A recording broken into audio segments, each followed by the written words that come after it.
Hi, I'm Claudia Brown Coulter with Pivotal Peace.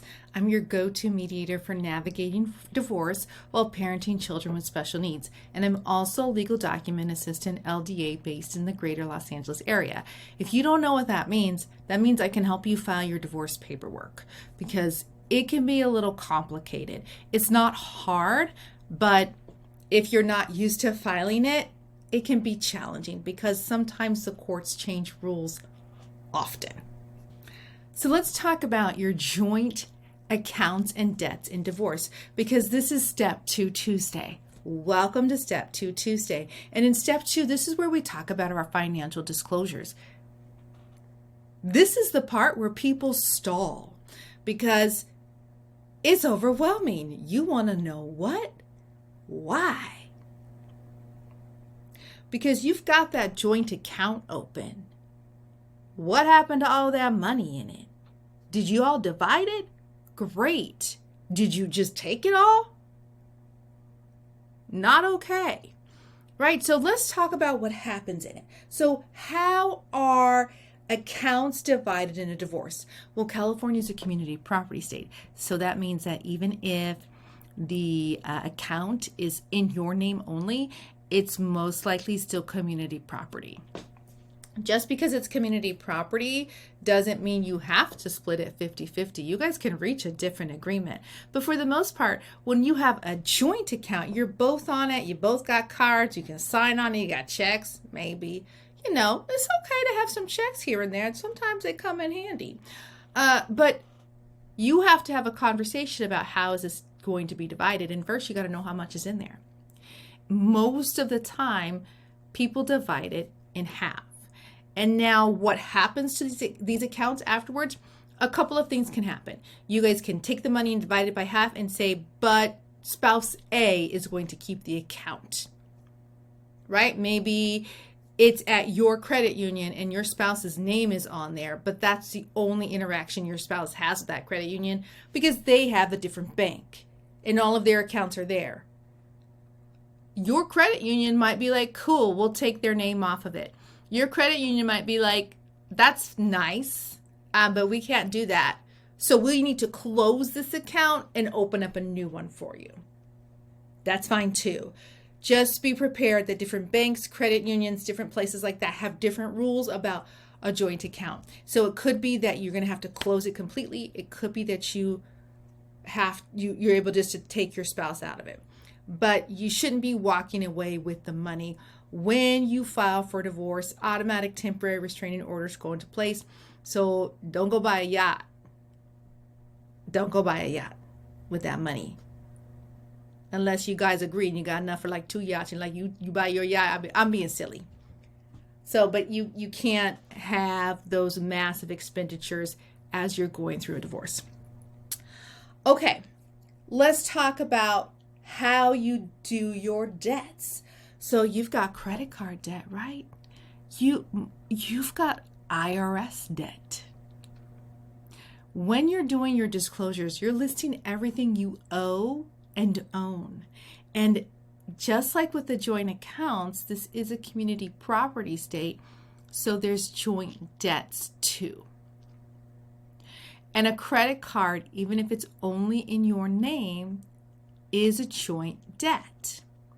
So how it gets paid is important. And this is something you need to reach an agreement on, especially if your spouse's name is on your account because you've got an American Express card and you're both on the account. That's a joint debt. And it's not that if it was just in your name, it wouldn't be considered a joint debt, but their name is on that. So if you decide, I don't want to really pay this month because I actually had somebody who was like, I'm mad at you. I'm not paying this month. This is wrong. And they let those debts grow. The creditor could come after you or your spouse. Several years ago, I was mediating in small claims court. And while I was there, a woman was there with her divorce attorney. So if you don't know, attorneys don't speak at small claims court because it's small claims. The clients, the people who have the dispute, they speak for themselves. And a divorce attorney does not need to be in small claims court. They go to family court. They don't go to small claims court. Here's what happened. And I can tell you this because it happened in open court.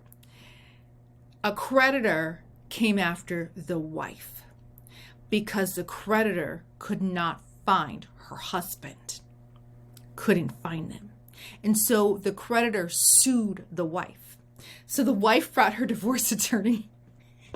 The judge was not happy. Made the attorney sit down. You don't get to stand up in my court. And the attorney did nothing wrong. She was great. But here's the deal they worked out.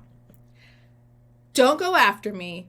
Take me off of this if I tell you where to find my husband.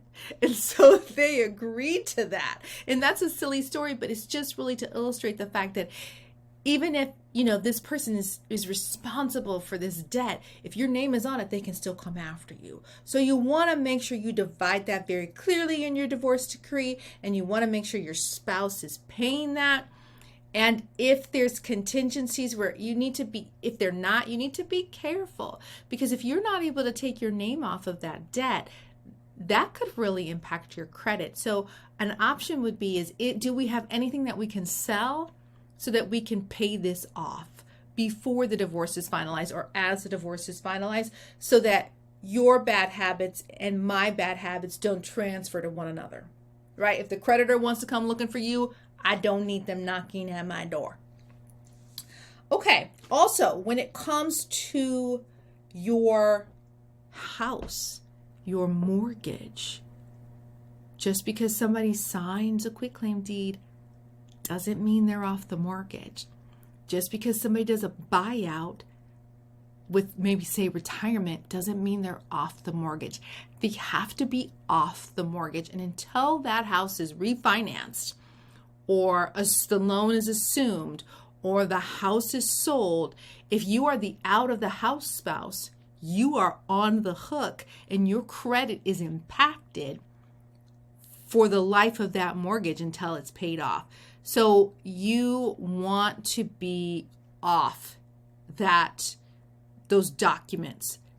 And a lot of times couples are divorcing because of infidelity or financial issues, and maybe, financial infidelity. So chances are you don't want your name associated with your spouse's finances. Okay, lastly, I want you to consider some things. So even though this is a community property state and this is, it's a 50-50 split, when you come to mediation, it doesn't necessarily have to just be 50-50. You want to do something that's equitable. Maybe there's a trade. Maybe you're more interested in this than that. Maybe it's like, yeah, but I was, spending that money on all of this wood shop equipment for my hobby. And that's not really fair for you to be responsible for that debt. So even though that means I have more debt than you in this settlement, it's only fair.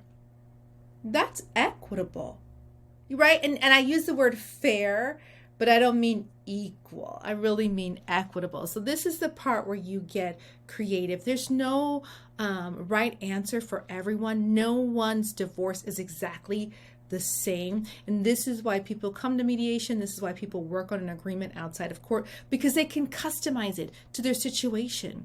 Okay. I also have had people co-mingle funds.